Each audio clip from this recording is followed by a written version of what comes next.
কথাগুলো আমার প্রবাসী ভাইদের জন্য।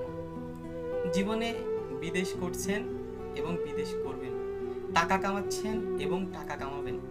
আল্লাহ আপনাদের রুজি রোজগারে বরকত দান করুক।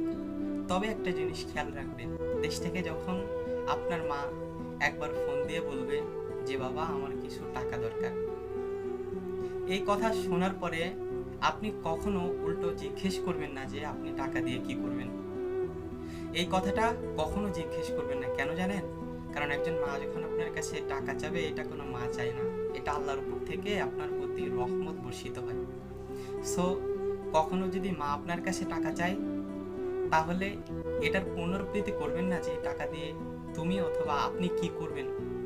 এই প্রশ্নটা কখনো না করে ইমিডিয়েটলি টাকাটা দিয়ে দিবেন। আর চেষ্টা করবেন প্রতি মাসে কিছু দেওয়ার জন্য।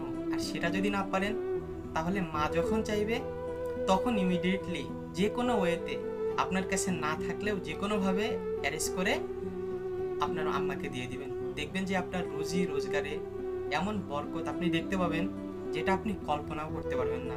সুতরাং যারা বিদেশ করছেন তারা আশা করি মায়ের প্রতি এই জিনিসটা সবসময় লক্ষ্য করবেন।